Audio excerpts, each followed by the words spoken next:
नमस्कार, good morning, सुप्रभात। मैं विकास कुमार कुशवाहा आप सभी का अपने यूट्यूब चैनल में बहुत बहुत स्वागत करता हूं। चलिए, आने वाले कुछ मिनटों में हम लोग पिछले 24 घंटे के जो महत्वपूर्ण राष्ट्रीय तथा अंतर्राष्ट्रीय न्यूज है उसको जान लेते हैं। जी हाँ, समाचार की शुरुआत करते हैं। सबसे पहले हम राष्ट्रीय न्यूज यह तो और से जानते हैं कि वंदे मातरम की 150वीं वर्षगांठ चल रही है। जी हाँ, इसी के क्रम में लोकसभा में भी वंदे मातरम की 150वीं वर्षगांठ के दौरान प्रधानमंत्री श्रीमान नरेंद्र मोदी ने लोकसभा में वंदे मातरम की 150वीं वर्षगांठ पर बोलते हुए कहा कि पहले भी कुछ लोग वंदे मातरम के सामने घुटने टेक दिए थे। इसका उत्तर देते हुए कांग्रेस की तरफ से प्रियंका गांधी वाड्रा ने कहा कि जितने समय मोदी जी सत्ता में रहे उतने समय तो नेहरू जी ने जेल में बिताई थी। बीजेपी ध्यान भटकाना चाहती है। संवैधानिक संशोधन की मांग। जी हाँ, संवैधानिक संशोधन के तहत संविधान में सोशलिस्ट तथा सेकुलर शब्द को हटाने की मांग तेजी हो रही है और उस पर चर्चा की जा रही है। बिहार सरकार शिक्षकों को बहुत ही बड़ी खुशखबरी देने जा रही है। जी हाँ, इसके अंतर्गत बिहार सरकार जो शिक्षक है उनकी जो मंथली आने का फिक्स डेट कर रहा है, यानी किस दिन आपकी मंथली आएगी यह डेट फिक्स रहेगी और हर महीने उसी दिन आपकी मंथली आते रहेगी।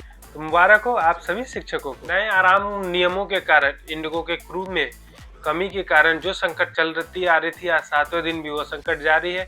आज भी 562 उड़ाने को रद्द किया गया, जिसके अंतर्गत बेंगलोर तथा दिल्ली के लिए अकेले 250 से ज्यादा उड़ाने। डीजीसीए ने इस बात से रिलेट होकर इंडिगो के सीईओ तथा COO से जवाब मांगा है। यात्रियों को राहत। जी हाँ, यात्रियों को राहत के अंतर्गत इंडिगो ने अपने जो फंड का प्रोसेस चालू कर दिया है तथा लोगों को 15 तारीख तक के अपने कैंसिलेशन बदलने पर पूर्ण छूट दी है। राजनीति प्रतिक्रिया। जी हाँ, इस पर राजनीति में भी माहौल गर्म है, जिसके तहत जो विपक्ष की पार्टियां हैं वो सरकार पर इस बात की न्यायिक पूर्वक जांच की मांग कर रही है। वहीं जो सत्ता पार्टी है, नागरिक उड्डयन मंत्री ने सख्त कार्रवाई करने का आश्वासन दिया। उत्तरी गोवा के अरपुरा एरिया में एक नाइट क्लब में भीषण आग लग जाने की वजह से 25 लोगों की मृत्यु हो गई। 20 लोग क्लब के सदस्य तथा 5 लोग पर्यटन थे। आग से रिलेटेड प्रारंभिक जानकारी से प्राप्त हो रहा है कि फायर क्रैकर्स में आग लगी तथा यह क्लब बिना फायर सुरक्षा नियमों के कार्य कर रहा है। कार्रवाई करते हुए 5 व्यक्तियों को गिरफ्तार कर चुकी है तथा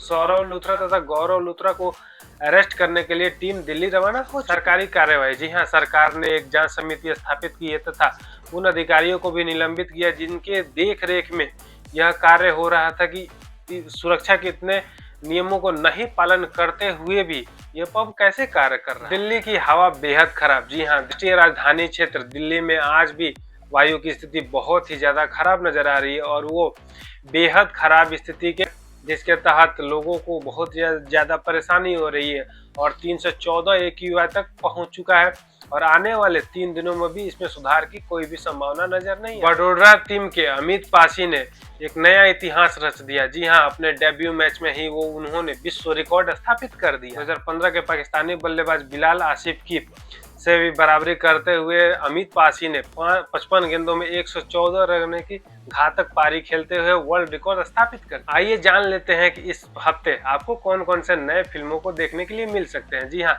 पहला फिल्म आता है किस किस को प्यार करूं, कपिल शर्मा तथा मनजोत सिंह। दूसरी फिल्म है मेरे रहो, साई पल्लवी तथा जुनैद खान जो आमिर खान के बेटे। तीसरी फिल्म आ रही है साली मोहब्बत। जी हाँ, यह फिल्म राधिका आप्टे तथा देवेंदु की है। आप जाइए इसका आनंद। और दर्शकों को जिस फिल्म की सबसे ज्यादा उम्मीद थी, जिस फिल्म का सबसे ज्यादा बेसब्री से इंतजार कर रहे थे, जी हाँ, अवतार का फायर एंड एश, वह 19 दिसंबर 2025 को सिनेमा घरों में लग जाएंगी। जाइए आप उसका आनंद लीजिए और मजा कीजिए।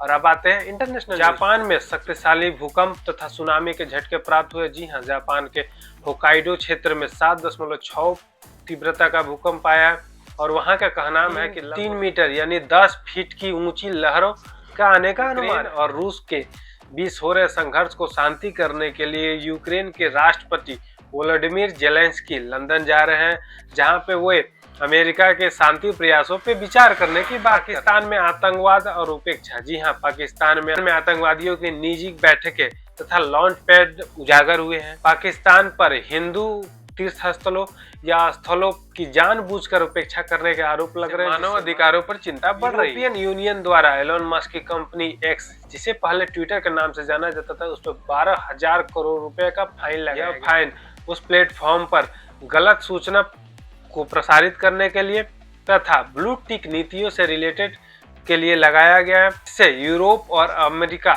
आमने सामने की ओर खड़े हुए नजर आ रहे हैं। अमेरिकी भारत संबंध, जी हाँ, वाणिज्यिक स्तर पे अमेरिकी भारत के संबंध बेहतरीन करने के बारे में विचार कर रहा है। इसका उद्देश्य भारत को हिंद प्रशांत क्षेत्र में योगदान बढ़ाने के लिए प्रेरित करना। सरकार ने नए डिफेंस लॉ के अंतर्गत भारत और अमेरिका के बीच परमाणु दायित्विक नियमों पर संयुक्त मूल्यांकन करने की बात कही। भारत और रूस संबंध, जी हाँ, भारत और रूस के शिखर वार्ता के दौरान यह तय हुआ कि 2030 तक भारत और रूस का व्यापार $100 बिलियन तक ले जाने की बात कही गई है, जिससे राजनीतिक और आर्थिक सहयोग संबंध बढ़ सके। आपदा और जलवायु, इंडोनेशिया के सुमात्रा द्वीप में भयंकर बाढ़ आने की वजह से 950 से 120 ज्यादा लोगों की मृत्यु होने की खबर आ रही है।